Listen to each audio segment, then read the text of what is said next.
call the roll of magistrates and establish a quorum.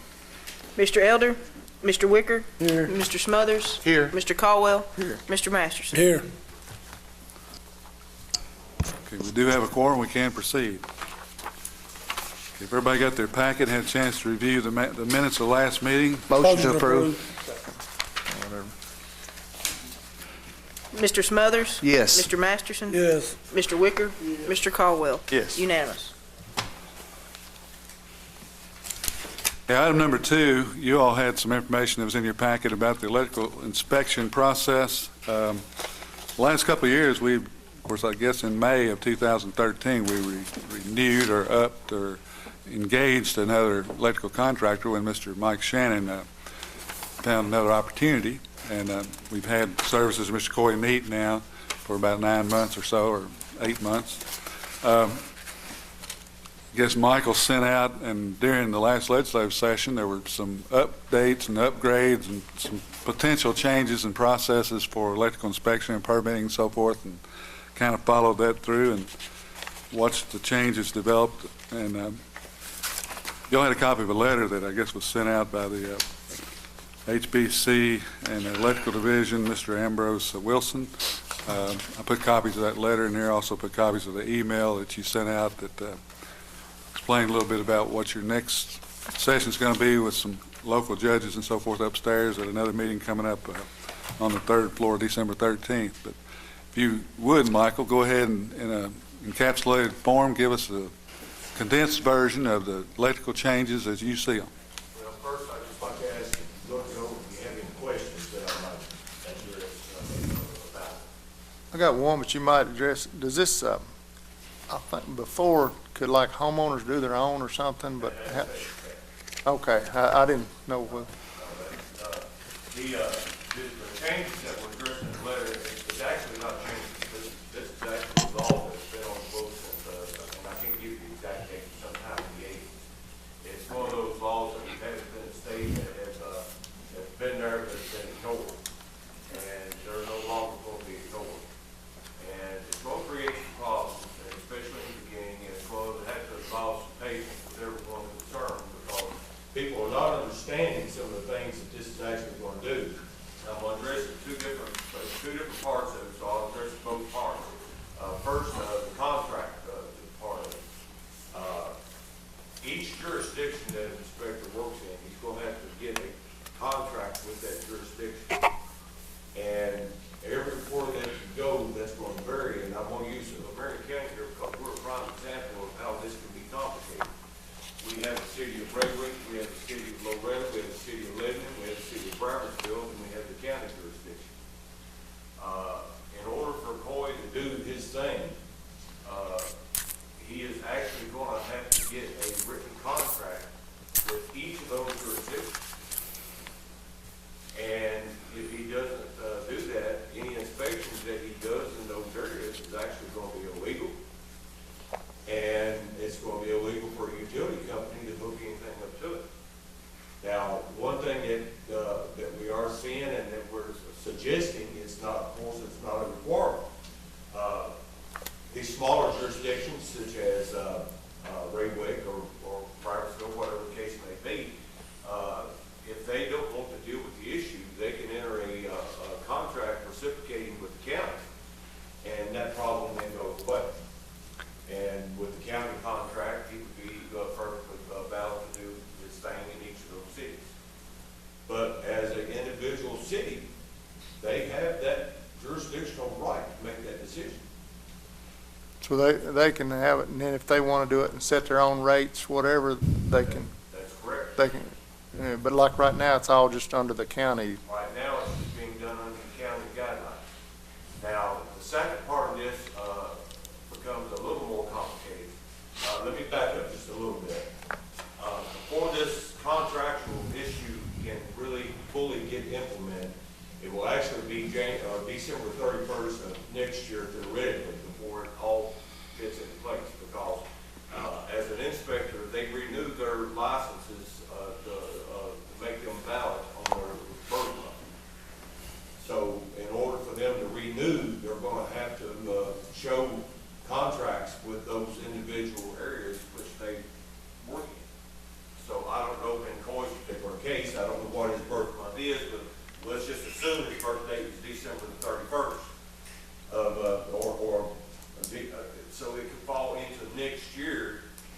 he's already renewed before that would apply in his situation. But most of them are trying to go ahead and get this taken care of before it gets that far. Now, the second issue that we're dealing with is permits, and it's going to be a little bit more complicated, but it's very similar as well.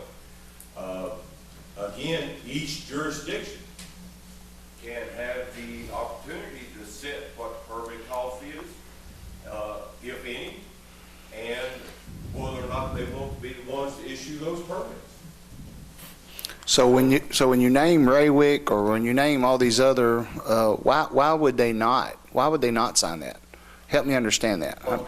You're saying if they don't sign that agreement, if they don't. It's going to be up to Coy or someone else to get this worked out, because, and that's part of the meeting that I'm having up here. Most of them will, but someone might see that as a revenue opportunity. And some of them have permitting sections in place. A good example is, well, the city of Lebanon. I think they have permitting in place now. They may want to do their own permitting, and they can perfectly well legally do so. They may not want to do their own permitting. The county may want to do their permitting. They may want to set it up where someone comes in here to get the permit. We're finding some jurisdictions are, some aren't. The state basically says that you have to do the permitting, and you have the right to set your fees, but they don't tell you how you have to go about doing it. But That's up to you. But if these cities choose to go with what the county is, they can come and, They can write a reciprocated contract, something short and sweet and simple, and that problem goes away, which is definitely what I would recommend. So all that has to be done by, what's the date of that? I'm sorry. You said the December of 2014, but when does all those agreements have to be signed? The permitting issue goes into effect January 1st. Now, keep in mind, again, I said there's going to have to be some patience shown here with through our department as well, because this is something new. This is something that we know that it's not going to be easy for some people. We know that it's going to take a while. So, in the event that something takes place the first week of January, and I find out about it here locally or in the districts that I serve, and I take care of everything actually from Frankfort to Monroe County, I'm not going to be going and having a fit. But they are going to have to implement this. There will come a point at some time where, look, they're going to have to do it. And because technically speaking, an inspection without that permit is not going to be legal. so they'll send a notice to each one of these small We're not cities? sending notice to anyone.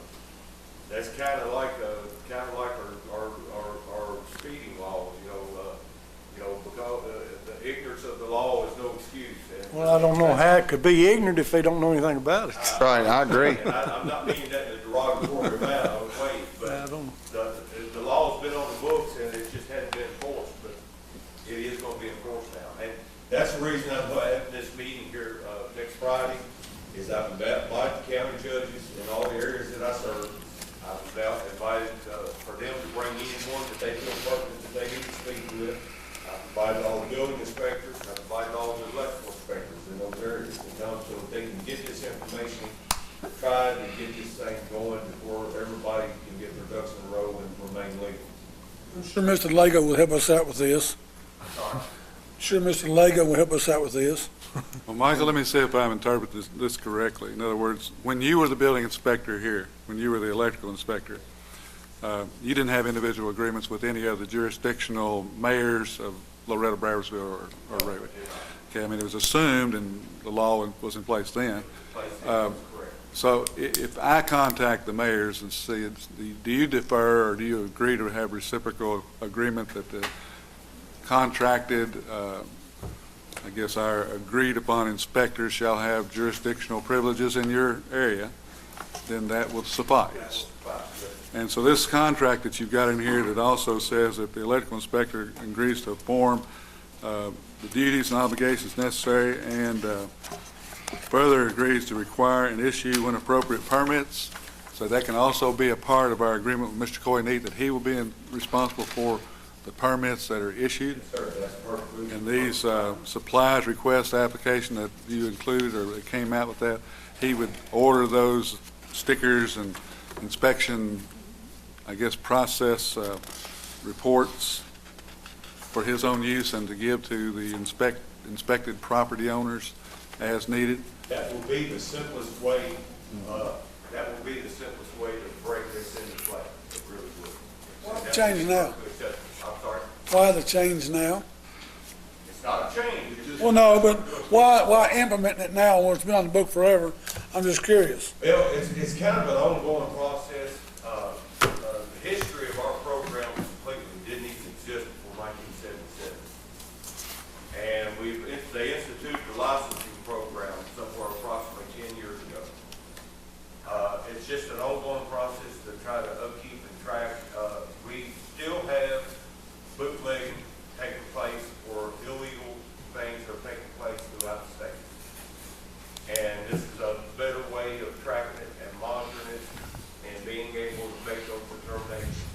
So, There's actually some laws in place that, it's one of those laws that's made without a lot of teeth, depending on where you're at. It's a law called the Isaac Law.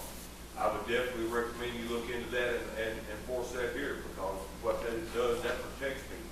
It was all brought about from where a kid was killed because everything fell through the cracks. The permitting fell through the cracks in Louisville. The inspection process and the building inspection fell through the cracks. There was no electrical inspection. The young boy got killed. They instituted a law called the Isaac Law. It has been accepted in several jurisdictions, but it's up to each individual county to apply if they so choose. And if you're caught doing the work without a permit, you pay a substantial fine. So it's basically just saying, reason to implement it now, basically to stop the bootlegging or the illegal hookups. That's Or illegal, yeah. private help. and what you're trying to say, that anybody that has that experience, you don't want them to do that on a personal basis. You really want them to go through a, Licensed electrician. yeah. What, on that, where you saying each town can do their own, so technically, if they want to do their own permitting, then they would set their own fees and everything, is that right? Correct. So yeah, so if they wanted to have, instead of $100, charge $200, it would be up to them to, We know and we anticipate, I don't anticipate a lot of issues in the areas that I cover. I really don't, because half of them already have this in place, in one form or another. In eastern Kentucky, we're gonna run into a lot of problems. And just to make you understand a little bit what it works, each jurisdiction they have the right to choose who does the job. Each jurisdiction has the right to set the rates for the job.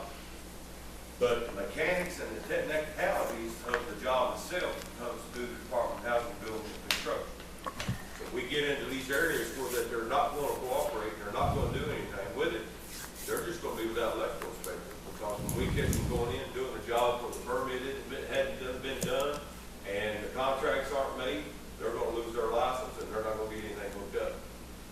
Okay, Mike, let me see if what I'm anticipating, and if I get the court's approval to agree with. You included a copy of a contract that's a little different than the agreement we signed with. It's just a sample, it's not something. Well, I mean, I have taken that as a template and kind of modified it and put in some local information. But if that contract is what you all accept, I mean, to me, it looks like the agreement that we've got currently, you said, you know, that's the way we operate with you, but this contract's necessary. The affiant agreement and affidavit that needs to be signed off on saying that Coy Need is a contracted inspector for the county, that would also need to be submitted to your all's department, I guess, to be in compliance. Yes. So, I mean, if he were to agree to this contract template that's in here, and we were to submit the affiant filed information, or that he is our electrical inspector, and he signs off on it, I mean, if our county attorney agrees that this process is correct, and if the cities agree to defer to the county electrical inspection process, I mean, they're not going to want to start issuing permits out of Raywick, I don't think. I don't think so neither. And I But think the only that- thing, if a city, actually, if they set their own rates, they also have a right to retain a fee if they set that rate. So it's a, Well, that's why we keep it simple and keep it uniform and consistent across the whole county. If you let the electrical inspector, and it'd be just one thing that he would add on to probably his fee schedule, his sheet for inspection cost, a permitting issuance fee. He can't do that, he can't issue the paperwork and maintain the records and stuff for free. I mean, there has to be some type of That compensation. would be the only additional charge that would be added to his current rate schedule if he's made responsible to issue the permit, which right now, I guess he inspects in Marion County, because we don't have a code enforcement or a big, just take Barstown, for instance, which people sincerely despise. But in other words, if we were to keep it simple here in Marion County and authorize him to issue the permits, and he were to add that fee schedule onto his fee sheet, then that would suffice.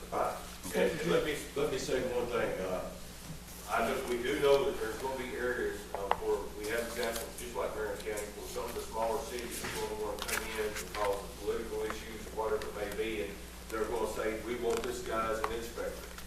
And I would encourage you not to let that happen here if at all possible, try to deter that, because you need one guy in the general area. You don't need half a dozen. Now, but one thing that I will say that you do need to do is you need to get with Coy and work out who to be utilized as a backup. Because that backup guy also has to have a contract and be certified as well. and to be certified as Right. correct. Because in the event that Coy is sick, decides to go on vacation, whatever the case may be, death in the family, or something should happen to him, God forbid, until you get another contract with someone else, you're on your own. So who is your backup? I use Coy for Marion County.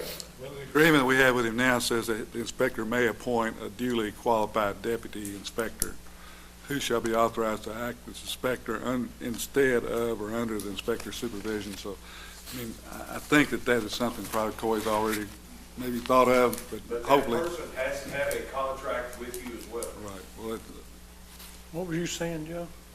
We were just talking about the contract, and the contract that Mike has proposed doesn't differ a whole lot from the one that we were using, but there are some differences because it specifically authorizes the inspector to issue the permits, which our old contract didn't really deal with, although we didn't have really a good mechanism for issuing the permits anyway.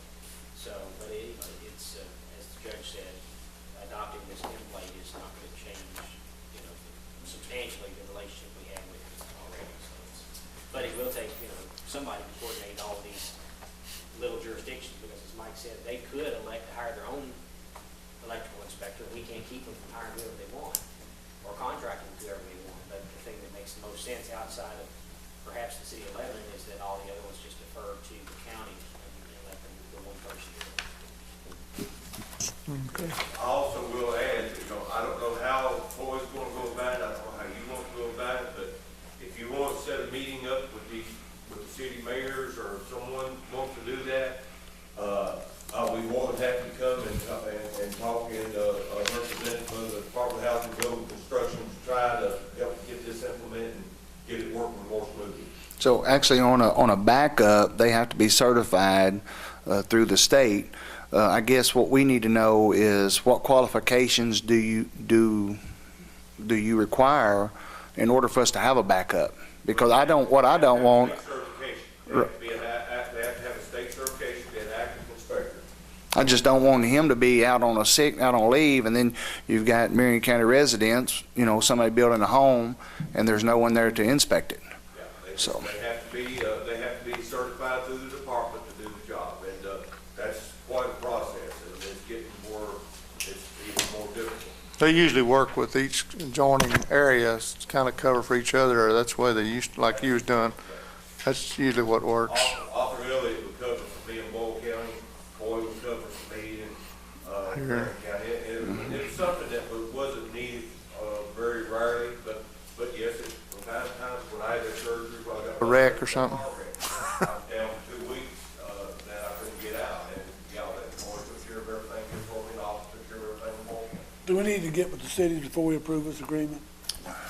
Well, I think that get the county attorney to review the documents and see if there's modifications that we probably can just insert. And then as far as contacts with individual cities, if you want to come down, we can ride around and meet each one of the mayors someday. If you want to set that up, or I'll set that up, we can see if they don't defer to the county and can't keep their life simplified too. And in the meantime, talk to Coy, make sure that's all kosher with him, because Or we'll be at the meeting next week. okay, well, So- we can probably do that next week. So the schedule of fees currently that he has right now, it's showing Taylor, Green, and Adair. Are those rates the same for Marion as well? All those? I couldn't tell you. That sheet is the one that I got and put together about the time that Mike left. I mean, and whenever he signed his agreement, that's the same sheet he gave me as the sheet that was effective for Marion County. Okay. So that's the current active sheet, as far as I know. He hadn't asked for any changes, so the sheet that's in there is the one that we're going by. Okay. All right, thank you, Mike. Okay, thank you, Mike. All right, there's no more questions, I'll be on my way. And, if you do have any questions, get in touch with me, and I'll do everything I can to try to help get this thing implemented for things like it should be. Thanks, sir. Thank you. Thank you.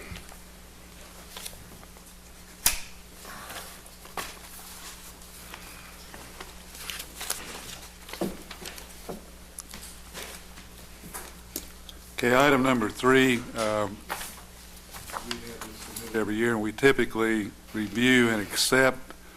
The new House Bill 1 does make each individual special purpose government entity, or not necessarily just a taxing district, responsible for a lot more reporting of their own financials. And I'm sure that Adam Eland will make sure everything's okay. But we don't set their rates. They do have to go through Public Service Commission and so forth. And really, I think the best we can do is review and accept these budgets as they're submitted. Motion to approve. Second. Mr. Masterson? Yes. Mr. Caldwell? Yes. Mr. Wicker? Yes. Mr. Smothers? Yes. Unanimous.